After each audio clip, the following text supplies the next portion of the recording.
एकोनाइट 30 एक होम्योपैथिक दवा है जो अक्सर अचानक शुरू होने वाले बुखार, नज़ला, ज़ुकाम, ठंड लगकर बुखार आना, गला खुश्क होना और बेचैनी जैसी अलामत में दी जाती है। नीचे मैं तफसीली तौर पर समझा रहा हूं कि इस दवा का इस्तेमाल कैसे किया जाता है, किस किस्म के मरीज के लिए ज़्यादा मुनासिब होती है और साथ में कौन सी एहतियाती तदाबीर ज़रूरी हैं। 1. एकोनाइट 30 क्या है? एकोनाइट 30 असल में एकोनिटम नेपिलस से तैयार की गई होम्योपैथिक मेडिसिन है। ये प्लांट एक जहरीला पौधा होता है, लेकिन होम्योपैथी में इसे बहुत ज़्यादा डाइल्यूट करके दवा बनाई जाती है। होम्योपैथी का उसूल ये है कि जिस चीज़ से किसी सेहतमंद शख्स में कुछ अलामत पैदा होती हैं, उसी को बहुत ज़्यादा डाइल्यूट करके उसी किस्म की अलामत का इलाज किया जाता है।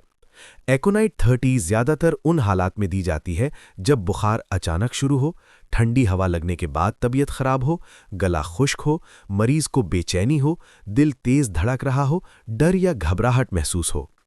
2. बुखार में एकोनाइट 30 का किरदार। अगर बुखार अचानक आया हो, शुरू के 24 घंटों में हो, ठंड लगने के बाद आया हो, सरदर्द और गला खुश्क हो, प्यास ज्यादा लगे, तो होम्योपैथिक डॉक्टर्स आमतौर पर एकोनाइट 30 शुरू में देते हैं। डोज का तरीका 3-5 कतरे या 4 छोटी गोलियां दिन में 3 मरतबा। अगर 1-2 दिन में बेहतरी आए तो डोज कम कर दें। 3. नज़ला और ज़ुकाम में इस्तेमाल। अगर नज़ला ज़ुकाम ठंडी हवा लगने के बाद हो, अचानक छींके शुरू हो जाएं, नाक बंद हो, गला खुश्क हो, हल्की सी बुखार हो, तो एकोनाइट 30 मददगार हो सकती है, खास तौर पर बिल्कुल शुरुआत में। लेकिन अगर नाक से पानी ज्यादा बह रहा हो, आंखों से पानी आए, 2-3 दिन पुराना जुकाम हो, तो फिर दूसरी होम्योपैथिक दवा ज्यादा मुनासिब होती है। 4. एकोनाइट 30 किस तरह लेना चाहिए? जबान के नीचे रखें, खाने से 20 मिनट पहले या बाद लें। दवा लेने के बाद तुरंत पानी ना पिएं। कॉफ़ी, मिंट, टूथपेस्ट से परहेज करें, होम्योपैथी के मुताबिक ये असर कम करते हैं। 5. साथ में घरेलू इलाज। सिर्फ दवा पर डिपेंड करना ज़रूरी नहीं, साथ में ये काम करें। बुखार के लिए गर्म पानी ज़्यादा पिएं, आराम करें, हल्का खाना खाएं। अगर बुखार 101 डिग्री F से ज़्यादा हो तो पैरासिटामॉल ले सकते हैं डॉक्टर की सलाह से।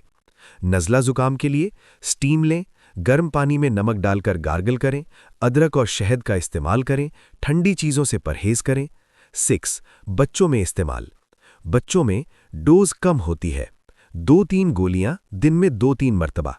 लेकिन अगर बच्चे को 102 डिग्री F से ज़्यादा बुखार हो, दौरे पड़ें, सांस लेने में मुश्किल हो, तो फौरन डॉक्टर को दिखाएं। 7. कब डॉक्टर के पास जाना ज़रूरी है?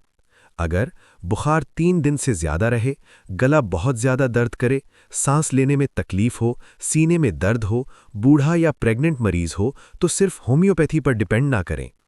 8. क्या एकोनाइट 30 हर बुखार में काम करती है? नहीं। अगर बुखार धीरे धीरे आया हो, पुराना इन्फेक्शन हो, टाइफॉइड, डेंगू, मलेरिया हो, तो ये दवा काफ़ी नहीं होगी। इसलिए अगर बुखार ज़्यादा दिन रहे तो ब्लड टेस्ट ज़रूर करवाएं। 9. मुमकिना साइड इफ़ेक्ट्स। होम्योपैथी बहुत डाइल्यूट होती है, इसलिए साइड इफ़ेक्ट्स आम दवा पर नहीं होते, लेकिन अगर एलर्जी हो या सिम्टम्स बढ़ जाएं तो दवा बंद कर दें। 10. अहम बात याद रखें, होम्योपैथी एक सपोर्टिव इलाज हो सकता है, लेकिन अगर इन्फेक्शन सीरियस हो तो एलोपैथिक इलाज ज़रूरी होता है। बुखार जिस्म का डिफेंस मैकेनिज्म होता है। हर बुखार को तुरंत दवा देना ज़रूरी नहीं होता, लेकिन वजह मालूम करना ज़रूरी होता है। मुख्तसर खुलासा: एकोनाइट 30 अचानक बुखार, ठंड लगने के बाद, गला खुश्क, बेचैनी, शुरुआती नज़ला।